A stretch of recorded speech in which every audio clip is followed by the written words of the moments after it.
పవన్ తెలంగాణలో బీజేపీకి మద్దతిస్తారా లేదా?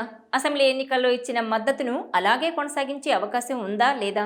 సికింద్రాబాద్లో జనసేన బలంగా ఉన్న కిషన్ రెడ్డి పవన్ కళ్యాణ్ మద్దతు ఎందుకు కోరే ప్రయత్నం చేయడం లేదు? Watch this south first special story.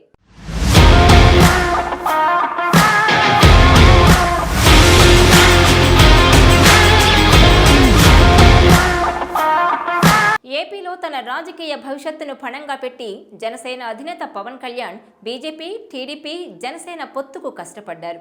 కేవలం 21 శాసనసభ, 2 లోక్సభ స్థానాలకు పరిమితమై ఎన్నికల్లో పోటీకి దిగారు. కానీ తెలంగాణలోని సికింద్రాబాద్ ఎన్నికల్లో మాత్రం జనసేన పార్టీ బీజేపీకి సహకరించడం లేదని, 2 పార్టీల మధ్య దూరం పెరిగిందని సమాచారం. మెట్రోపాలిటన్ నగరమైన హైదరాబాద్లో సహజంగానే పవన్ కళ్యాణ్ అభిమానుల సంఖ్య ప్రభావం చూపే స్థాయిలో ఉంటుంది. సికింద్రాబాద్ పార్లమెంటు పరిధిలోని సికింద్రాబాద్, ఖైరతాబాద్, జూబ్లీహిల్స్, నాంపల్లి, సనత్ నగర్, ముషీరాబాద్ నియోజకవర్గాల్లో ఆంధ్ర నుంచి వచ్చి సెటిల్ అయిన వారి సంఖ్య కూడా అధికంగానే ఉంటుంది. ఈ పరిస్థితుల్లో జనసేన కార్యకర్తల మౌనం బీజేపీకి ఇబ్బందికరమే.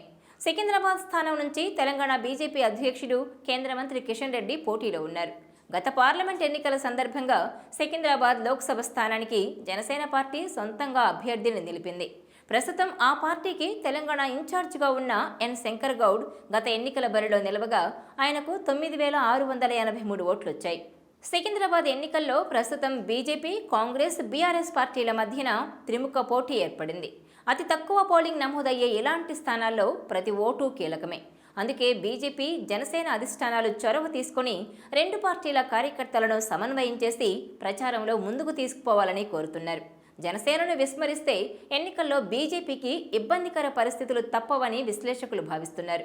మరి కిషన్ రెడ్డి ఇప్పటికైనా ఈ అంశంపై సీరియస్ ఫోకస్ పెడతారో లేదో చూడాలి.